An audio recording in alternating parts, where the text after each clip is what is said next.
Identidad, cultura y el acontecer diario están en La Hora del Museo. Desde ahora, les invitamos a un encuentro cotidiano con nuestra historia.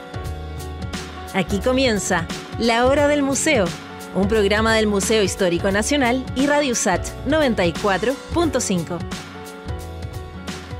Hola, ¿cómo están? Sean muy bienvenidos y bienvenidas a un nuevo capítulo de La Hora del Museo, tu programa de entrevistas favorito, el programa del Museo Histórico Nacional que siempre nos sorprende la señal de Radio USACH.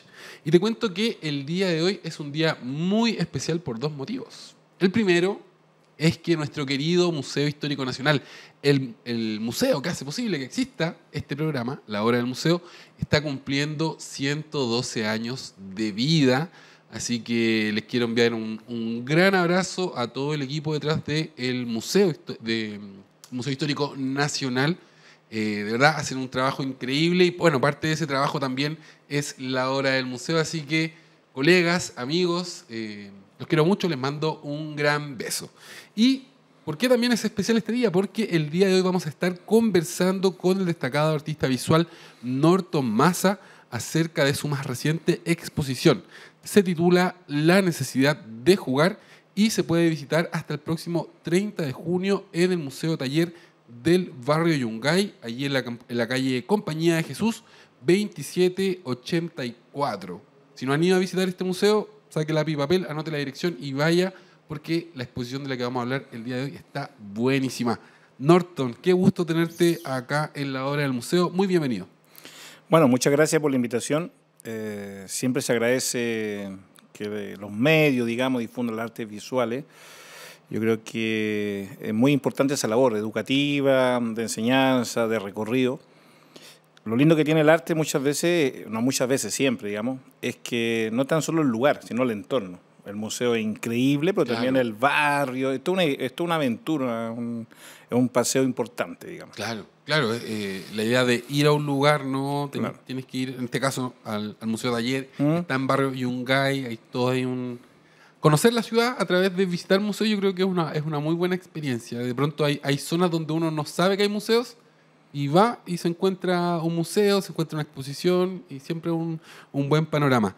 Norton, el año pasado colgaste un carro lanzaaguas en el hall del Museo de Arte Contemporáneo. Esta obra tuvo alto impacto, podríamos decir. Y este año nos sorprendes con una obra que es una exposición que es mucho más intimista, podríamos decir, ¿no? Si no me equivoco, son 14 juguetes los que están... Son 12, 12 para ser más preciso. 12 juguetes restaurados, que tú restauraste. Entonces quisiera que nos cuentes cómo nace la necesidad de jugar.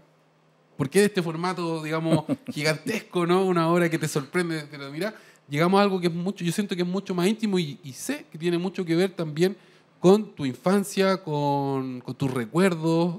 Siento que hay como dos polos ahí. Efectivamente. Yo creo que la necesidad de jugar está presente en todo mi trabajo. Digamos así, yo siempre cuento que cuando he realizado exposiciones de envergadura, como la última que se llama Analogía de la Realidad, que fue la que fue en el Museo Nacional de Bellas Artes y el MAC, ¿ya? Ambos museos en conjunto. En una parte del Museo de Bellas Artes puse una serie que se llama Fragmentos de un Impacto, que eran residuos, digamos, del estallido, claro, con maquetas. Y en el hall del MAC habían 2 fotografías de una serie antigua, de Estudio para la Sinfonía del Poder Eterno, y al centro estaba Analogía de la Realidad, que era este carro lanzagua con unos guacamayos que se posaban arriba azules. Claro, efectivamente, es un formato escala 1, entonces por lo tanto impactaba la postura, la posición que estaba, el realismo también, porque mucha gente pensó que era un carro casi prestado, digámoslo así. Yo lo pensé en un principio. Claro, y también otros dijeron que era en cartón. No, entonces finalmente hay una multiplicidad de técnicas, pero sí hay un denominador común en todas esas obras, que uno siempre está jugando con la realidad, jugando con la creación, jugando con los desafíos también de gravedad, claro, todos los límites infantiles llevados a un adulto.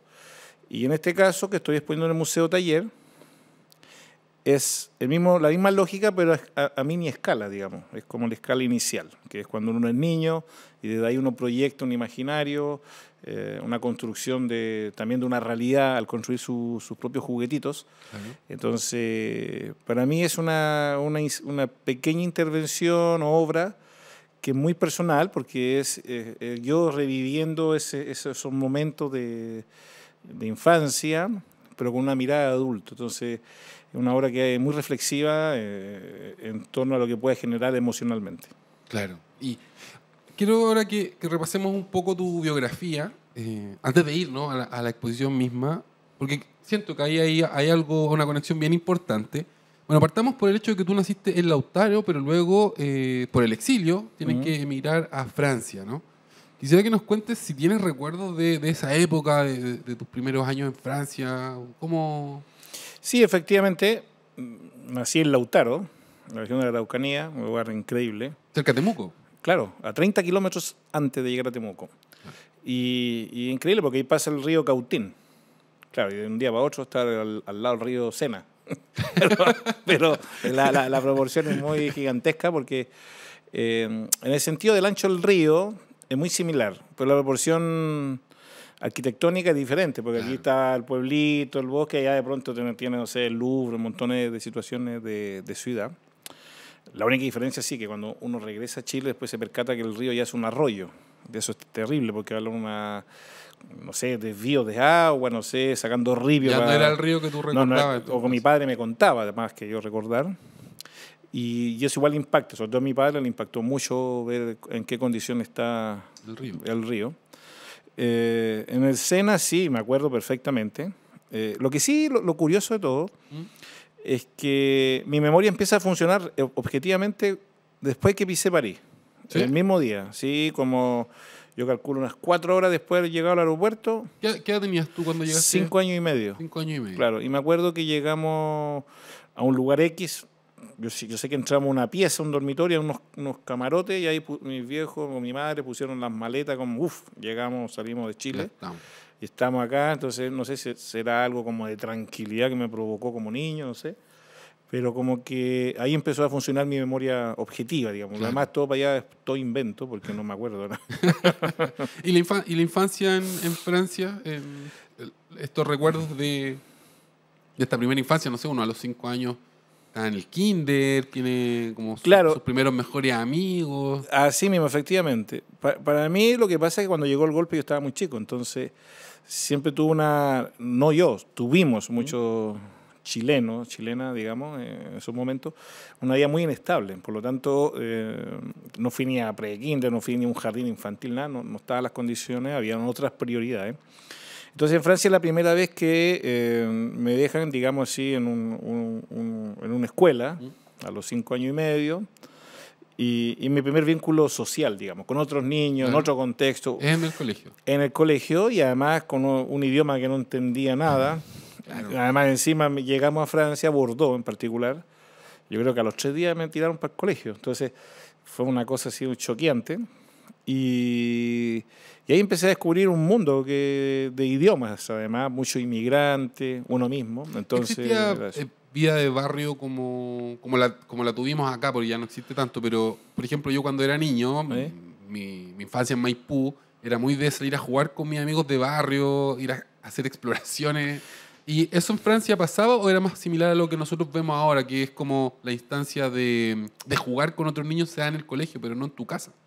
No, yo tuve la suerte de vivir en Bordeaux, en un sector donde, claro, todavía seguía eso de barrio. Ya. A pesar de ser edificio bastante poblado, digamos, y torre y todo eso, uno pasaba en la calle, entre el barro ya era esa infancia, ¿no? No, esa infancia, pero claro, era más ordenado, digámoslo así. Entonces uno jugaba un poco, pero no tanto con barro. Ese era mi hermano, que era menor y se escapaba, y después hay que buscarlo por ahí entre toda la comunidad buscándolo.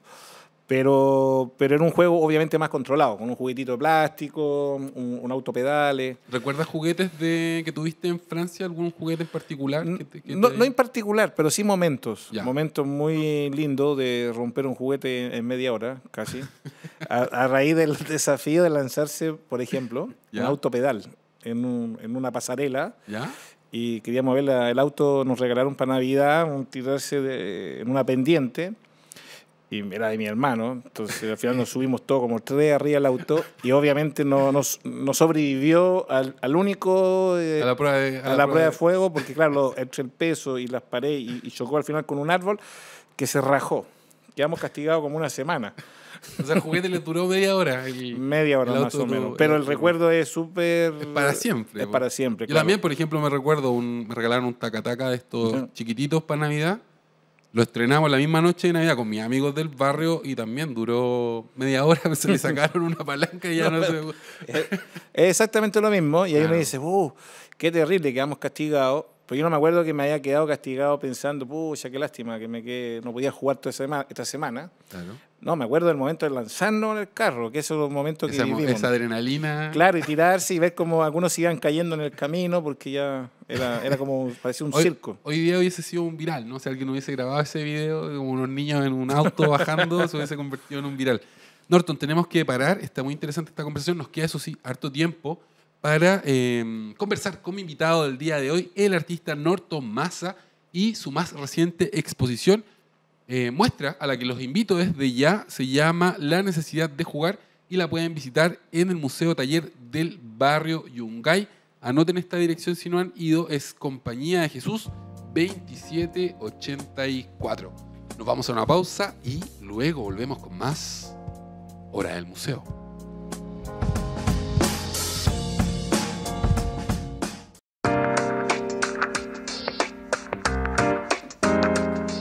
Ya estamos de vuelta en la Hora del Museo, tu programa de entrevistas favorito, el programa del Museo Histórico Nacional, que hoy está cumpliendo 112 años de vida, así que les mando un gran abrazo a todos nuestros queridos compañeros del Museo Histórico Nacional, porque ustedes saben que es el Museo Histórico Nacional quien hace posible que exista la Hora del Museo. Así que en buena hora, muy feliz cumpleaños, que sean siglos y siglos más de vida a nuestro querido Museo Histórico Nacional.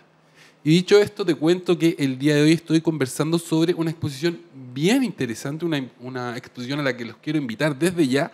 Se llama La necesidad de jugar y es de mi invitado del día de hoy, el artista visual Norton Maza, con quien estamos conversando acerca de la infancia. Bueno, partimos hablando, ¿no? de tú naces en Lautaro, luego tu familia se van todos exiliados a Francia, y eso después cambia porque ustedes se van a Cuba, entiendo yo. Fuera de micrófono me dijiste que a los 9 años te toca migrar nuevamente, ¿no? Desde Francia, pero esta vez a La Habana. A La Habana, efectivamente. A esa edad en Francia, imagínate, me acuerdo cuando nos avisaron, no avisaron, pero mi madre nos contó, a todos nosotros, nuestros hermanos, que íbamos a ir a Cuba, y siempre hablan que es una isla. Y te juro que yo me imaginé durante un buen tiempo que era una isla con una palmera y un monito arriba. Claro, como lo que uno veía en te juro. Looney Tunes, así. Sí, yo me subí arriba a la palmera y iba a ver todas las playas. Toda la isla, claro. Claro, y ahí como que borré los estudios, ¿no? Como que yo me imaginé una isla como infantil. Y efectivamente, de ahí nos fuimos a Cuba, cambio brutal ya de humedad, me acuerdo. Claro, un calor, me imagino. No, llegué, justo había llovido ese día, llegamos de noche, ¿ya? Y el vapor era impresionante. Y ahí, claro, llegamos a esta isla que también fue otro universo, digamos. Claro. Y otro tipo de infancia, me imagino. Totalmente diferente. De hecho, al llegar a La Habana, cuando salimos del aeropuerto, ya íbamos en un auto grande, qué sé yo, ruso, marca ruso, un Moscoyo, parece que se llama, no recuerdo cómo se llama, pero es como un Lada. No era un Lada, era uno grande, era como el pituco, el auto pituco de los ruso, claro. Y ese, claro, y hay unos baches, unos hoyos en la calle, poca luz, y hay todo un misterio. Estábamos como una película de cine. Y ahí empieza, claro, al amanecer, ver que era otro contexto, otra la arquitectura otro había cambiado, la gente, y lo que más me impactó era que todo el mundo hablaba español, castellano, entonces era como, fue volver de nuevo como a Chile en alguna medida, y eso igual a mí me sobreestimuló, digamos, claro. el idioma, primero que nada. Y después fue como el juego colectivo, que eso también fue muy importante. ¿Ya? Porque de Francia, claro, uno tenía juguetes, poco o mucho, da lo mismo, pero tenía sus objetos. Claro. Y vecinos incluso tenían juguetes. Por ejemplo, en Francia, justamente antes de irme a Cuba, un vecino tenía un tren eléctrico. Ya. Entonces yo me acostaba ahí, te juro, podía pasar, no sé, para mí era una hora, pero eran 10 segundos, mirando como un tren pasaba por el túnel. Claro. Yo me sentía gigante y veía la luz que aparecía, después venía el trencito.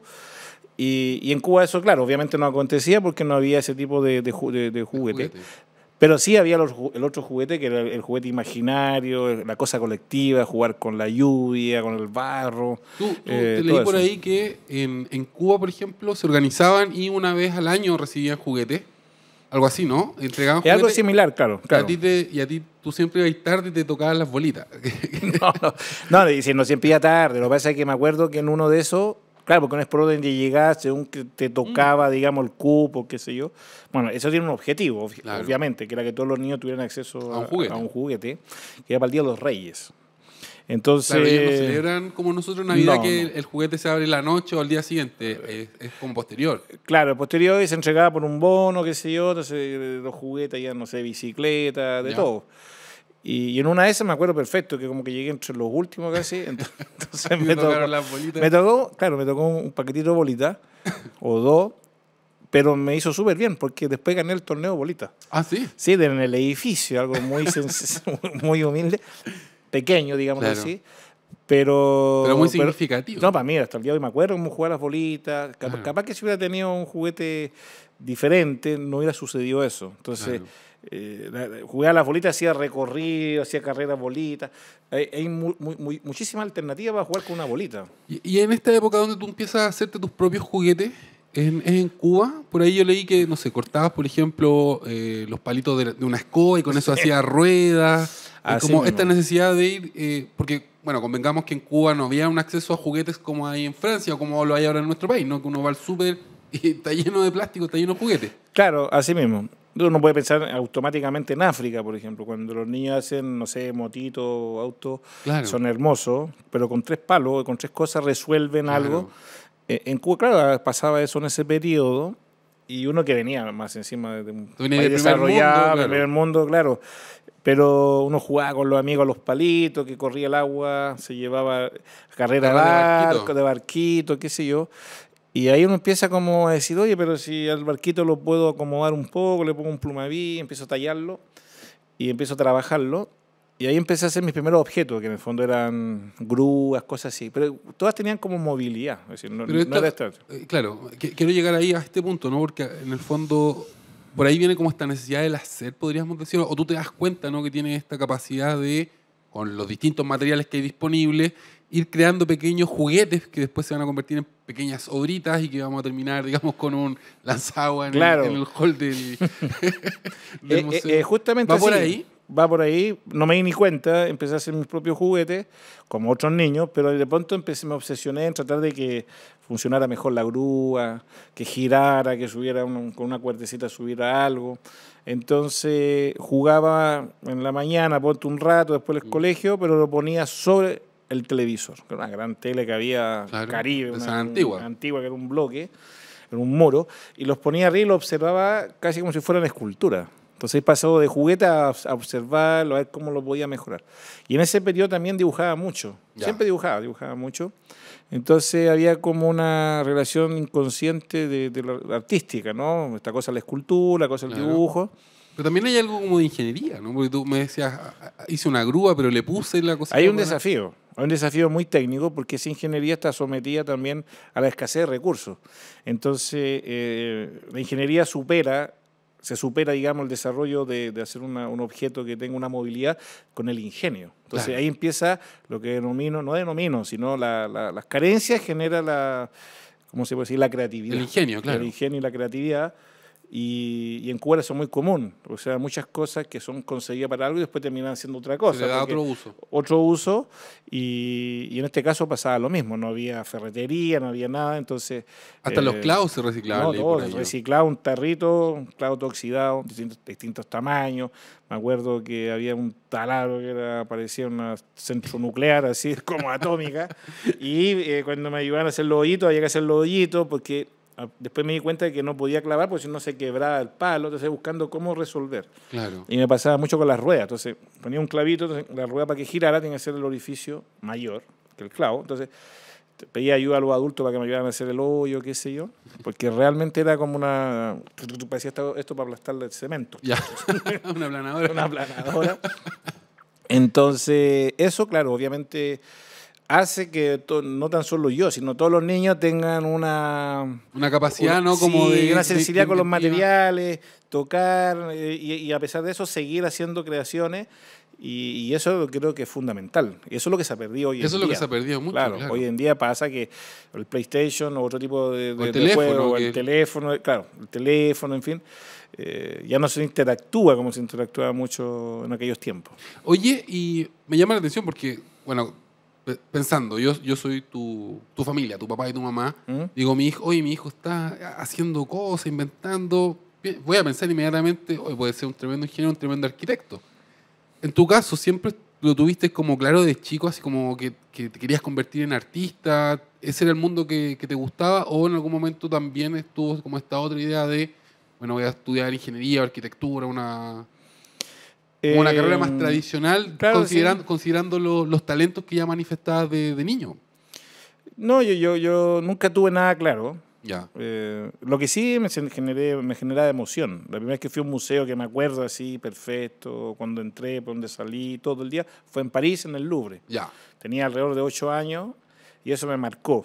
Después en Francia, en Cuba haciendo los juguetitos, también el vínculo con los objetos. Claro. Pero en paralelo en Cuba también hice mucho deporte. Entonces, ¿Sí? Claro, porque te incentivan la cultura. Bueno, Cuba es el cosa país que tiene más medallas a nivel latinoamericano Claro. en Olimpiadas. Entonces tenés todos los cursos, tienes, por ejemplo, acceso a todos los deportes, porque ¿cómo se podría decir? Es un aporte, ¿no?, del Estado. Entonces me metí en judo, yo creo que duré dos horas. Porque ya entré a judo, me tiraron al suelo para probarme y dije, gracias, es suficiente, no necesito más. Fui karateca como 3 días, cuando uno es niño se cree karateca, claro. 3 días, pero me gustó mucho la natación. Entonces la gente pensaba en un momento que, claro, que era medio deportista o artista, pero no, finalmente la madre dijo, no, el arte creo que lo tiene más obsesivo, es más obsesivo en él. Y ahí me postularon a la Escuela de Arte a los 12 años, porque allá además se empieza, chico. Espérame, quiero que también nos cuentes acerca de esta formación, porque entiendo que es distinto a lo que ocurre acá en nuestro país, ¿no? Que te hayas formado en arte tan chiquitito, también es algo que creo que debemos conocer. Así que todos y todas a quedarse en sintonía de Radio Usach, porque luego de esta pausa seguiremos conversando con mi invitado del día de hoy, el artista Norton Massa.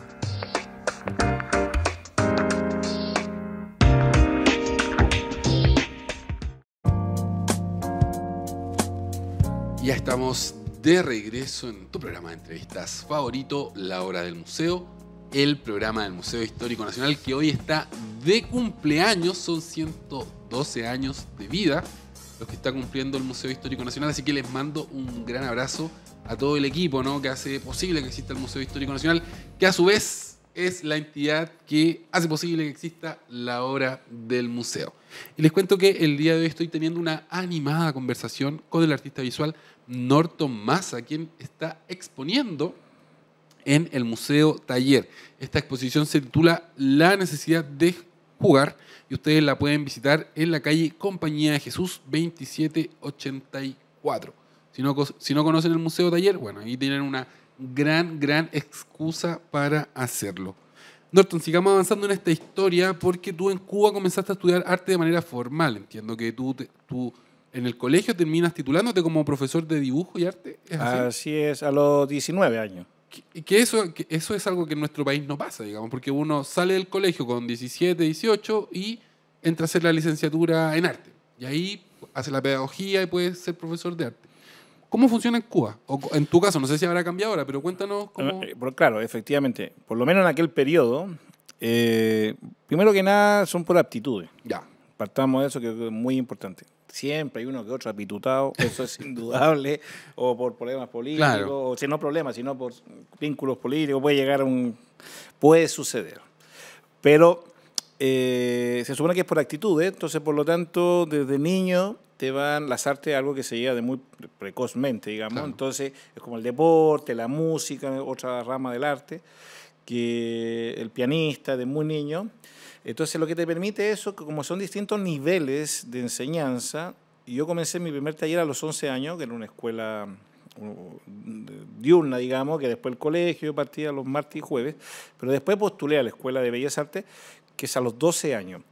Te permite, se dividen como en 3 módulos, digamos así. El primer, escuela elemental, que son como 3 años, después viene nivel medio, que son 4, y después viene el nivel superior. Ya. Entonces, en el primer bloque hay siempre un coladero, porque van haciendo exámenes para pasar a nivel medio y después superior. Entonces, por lo tanto, todavía estás en tiempo de poder tomar otra carrera. De cambiar. De cambiar. Por ejemplo, ¿sabéis qué más? No quisiste seguir o simplemente no tienes dedos para el piano a la larga, tienes la posibilidad de estudiar medicina. Ahora, si un médico puede estudiar con una base ya de arte, es mucho mejor, porque te permite tener otra mirada sobre el entorno, sobre la vida. Claro. Entonces, por eso es que uno comienza muy pequeño en el tema del arte. ¿Y ahí ya comenzaste a producir obra o en ese momento fue solo formación, como profesor, como estudio?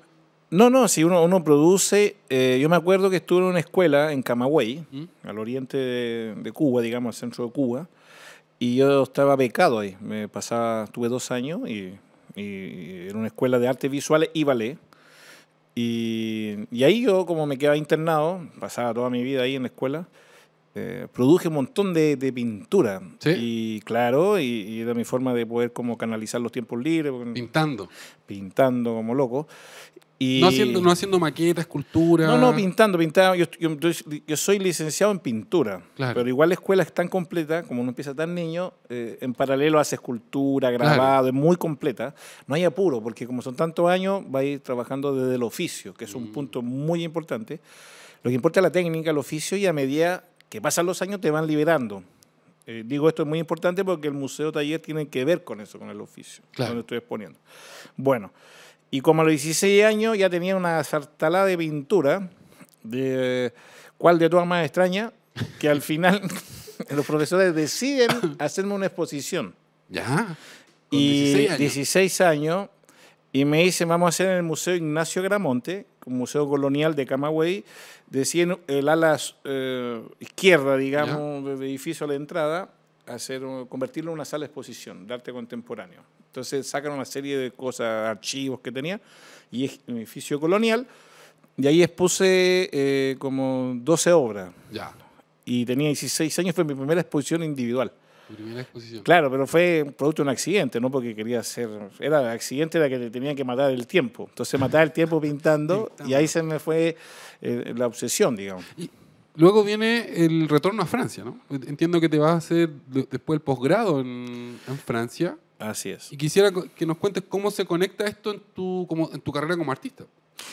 Igual es muy impactante el regreso, porque yo me acuerdo que estaba en Cuba, en la Escuela Nacional de Arte, que es un edificio bellísimo, tienen que buscarlo en internet, acceder en su casa, búsquenlo, Museo Nacional de Arte, ENA, en arquitectura, unas cúpulas maravillosas, en fin. Pero había mucha escasez de materiales, porque evidentemente tú no ibas a comprar como una librería. Entonces, a la López a comprar. Donde sea, no compráis nada. Entonces, en la escuela te pasa, por ejemplo, 2 pliegos. Te pasa un pliego para hacer un ejercicio. Y en el diseño, por si acaso te salió mal, tenés la opción del segundo pliego. Entonces, uno siempre, con pocos recursos, tratar de optimizar, digamos, no fallar el primer intento para que luego te quede ese pliego a favor. Ahí como juntando fichas. Ya. Entonces, claro, yo cuando vi una caladora, esta máquina de cortar en Cuba, en el taller de grabado, yo que fuera mi vínculo más estrecho con, no sé, con la NASA en ese periodo. Nunca he visto algo tan... Era como... Una máquina caladora. Una caladora de cortar. Claro. Y después me gradué en Cuba y me fui a Francia, a Bordeaux, y el Bellas Artes estaba frente a una ferretería. ¿Ya? El Bellas Artes de Bordeaux, seguramente todavía está. Y yo cuando entré a la Escuela de Arte, lo que veo, la ferretería. Y yo te juro que lo gozaba más mirando la escaladora en la ferretería que el Bellas Artes, porque era como...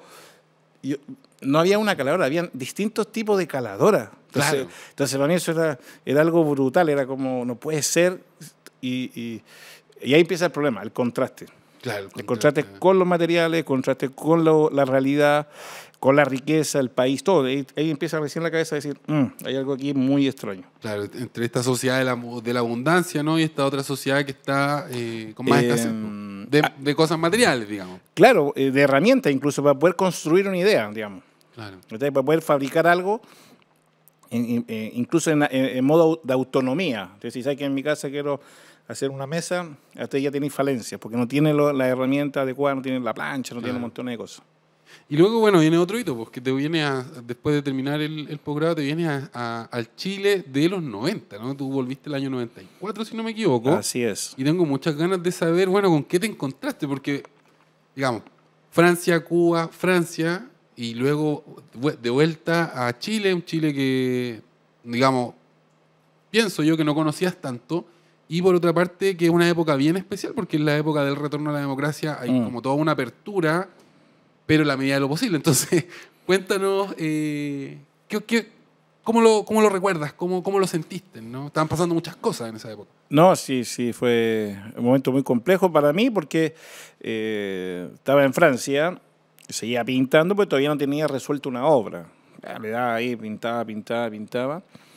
Y mi padre me dice, ¿por qué no vamos a Chile para que conozca? Mi papá estaba participando con el Teatro Aleph de Oscar Castro en una obra de los profesores, que una temática que desarrolló el Oscar, que era los profesores, educadores, distintos, digamos, áreas profesionales que actuado por gente del rubro, digamos, en el caso. En el caso de mi papá eran los asistentes sociales. Y yo justo ya tenía unas platitas ahorradas y dije, voy a conocer Chile y me voy a subir, quiero conocer realmente si son tan grandes las sandías, los melones, porque todos los mitos. Claro, porque la nostalgia te hace decir que allá los árboles son una cosa, bueno, es todo impactante. Entonces, que la cordillera de los Andes, si es más grande que los Alpes. No, sí, es algo todo gran escala. Entonces yo dije, tengo que conocer esto. Ya.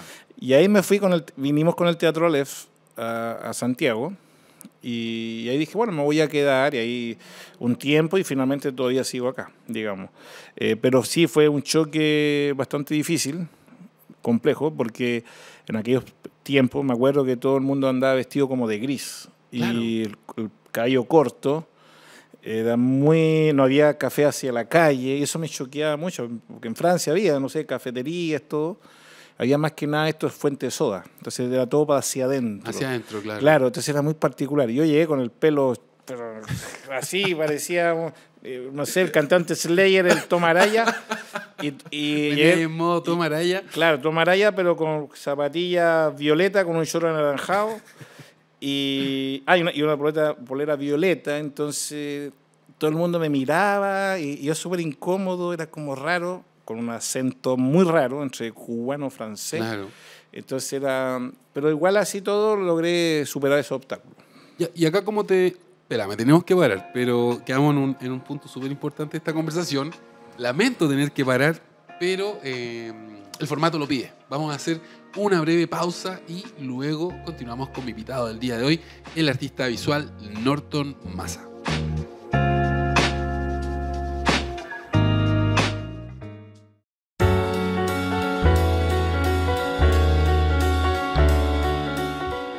Y ya estamos de vuelta, último bloque de la hora del museo, tu programa de entrevistas favorito, el programa del Museo Histórico Nacional que siempre nos sorprende la señal de Radio USACH.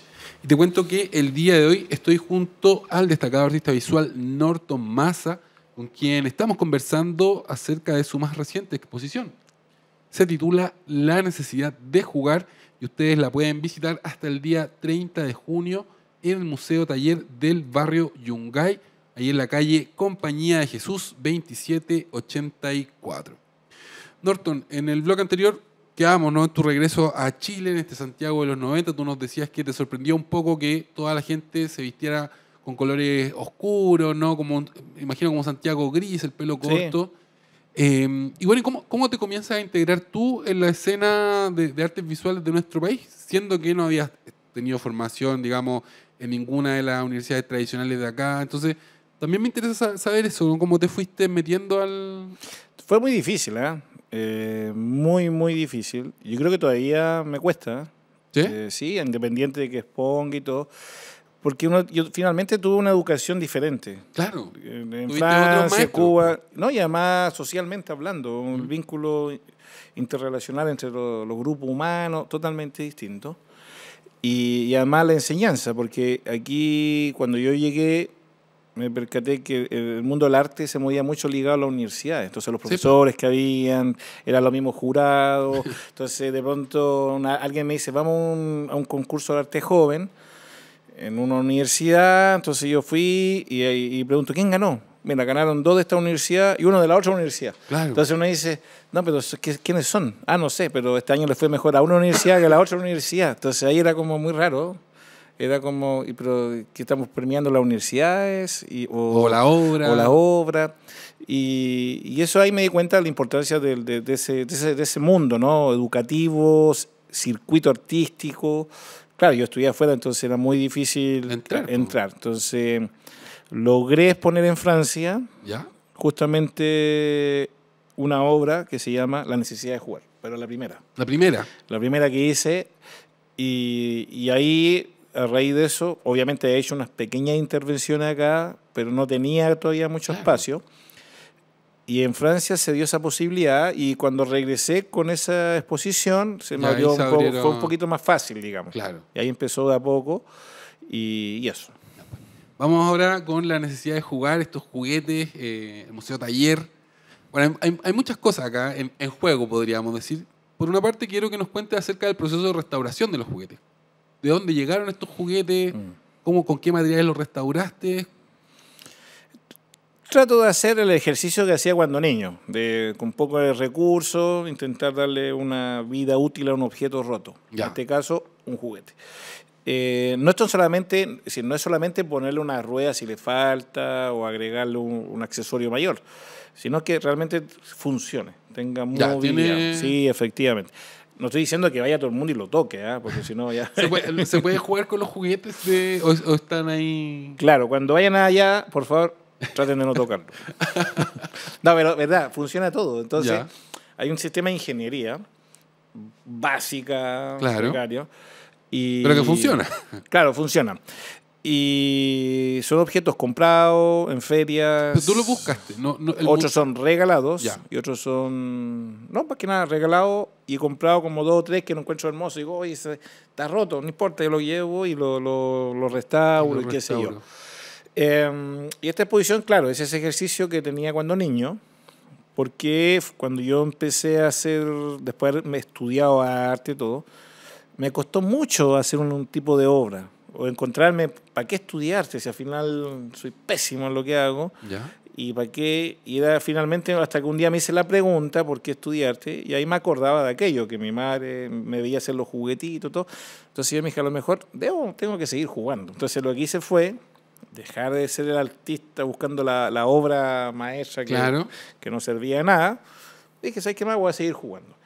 Entonces me puse a jugar, claro, con palitos, el mismo ejercicio, recolectando clavos torcidos. En este caso ya apliqué ya con un taladro y una caladora. Una caladora. Tengo mayores recursos en el sentido técnicos. Me facilitó restaurarlo. Entonces el acabado mismo del objeto es un poquito mejor que los que yo hice en el año 2001. Los primeros, exposición que fue en Francia, que es parte de una colección. Del FRAC, Fondo Regional de Arte Contemporáneo de la ciudad de Limoges, parte de ese museo, con el que acabo de exponer este museo, que es un poquito más, con la terminación en mejor calidad, digamos. ¿Y al Museo Taller cómo llegas? ¿Tú les propones a ellos? ¿Ellos te invitan? Lo que pasa es que pasa en dos fenómenos. El Museo Taller siempre estuvo conmigo en el proyecto de la exposición anterior, del Museo de Bellas Artes y MAC y Bellas Artes. No tan solo ellos, también tuvo la Inmobiliaria Paz, por ejemplo, me puso recursos, por ley de donaciones, también la Inmobiliaria Paz, Israel Salazar Automotriz, Segurita, gente privada y también el museo, que también es un espacio privado, también me apoyó, me dieron recursos para poder hacer el proyecto y en ese momento Pancho, el creador, fundador del Museo Taller, me ofreció la posibilidad de exponer. Ya.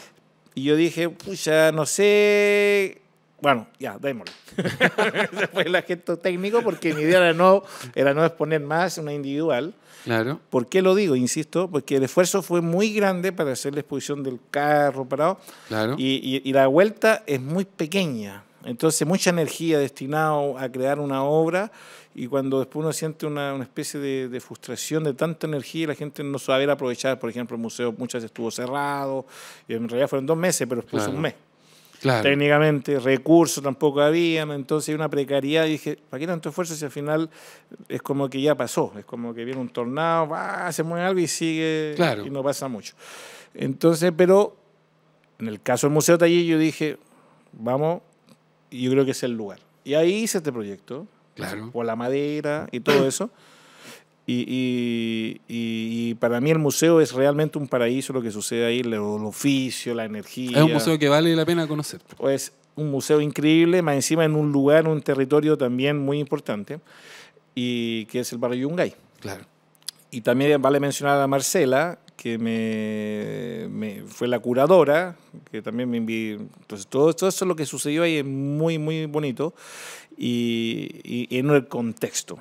Bueno, estamos a una cuadra del presidente, por ejemplo. Estamos al lado está la peluquería francesa, está el Centro Nave, está la panadería Selvallo, están los vinilos de Eduardo, que están ahí no sé, está Brunet. Hay montones de espacios. Está el Museo del Sonido. El Museo del Sonido. Museo del Sonido. Está Mauricio Redoblés también, quien es vecino. Mauricio Redoblés. Está todo sucediendo culturalmente y gastronómicamente, que finalmente uno dice, ¿qué lugar más increíble? La suerte mía, además de vivir cerca, de ahí a una cuadra. Tú eres vecino. Y soy vecino, y ahora lo más lindo es que me siento un afortunado de exponer en ese museo, porque ahora mismo el Pancho, Francisco Dirbon, acaba de adjudicarse unos terrenos, unas casas colindantes, no se podía restaurar nada, porque estaba en un estado ya pésimo, pero la mitad de esos terrenos va a ser un bosque, va a plantar árboles. Wow. Entonces yo dije, la suerte la mía que estar con ese hombre, digamos, ese proyecto, alguien que generalmente compran para hacer un edificio, él compró para hacer un bosque. Y eso, bueno, había necesidad de jugar, pero ese era el lugar perfecto. Norton, lamentablemente hemos llegado al final de esta entrevista. Me quedaría conversando contigo otra hora más. Voy a reiterar la invitación para que todos y todas vayan a ver la exposición de mi invitado del día de hoy, el artista visual Norton Maza. La exposición se titula La necesidad de jugar y ustedes la pueden visitar hasta el 30 de junio en el Museo Taller del barrio Yungay en Compañía de Jesús 2784. Si te quieres despedir, Norton, este es el momento. Sí, bueno, a ustedes que puedan asistir al barrio, ver el museo es realmente increíble. Hay talleres, es un buen punto. Necesitamos trabajo colectivo, entonces hay talleres de carpintería, hay visitas guiadas, y más encima en un contexto lindo, el barrio Yungay, así que todos invitados a esta exposición que dura hasta el 30 de junio. Así es. Muchas gracias por la invitación. No, gracias a ti. Ya pues, me despido, les envío un gran beso, un gran abrazo. Yo soy Luis Cruz, el conductor de La Hora del Museo, y chao. Esto fue La Hora del Museo, un encuentro cotidiano con nuestra historia. Un programa del Museo Histórico Nacional y Radio USACH 94.5.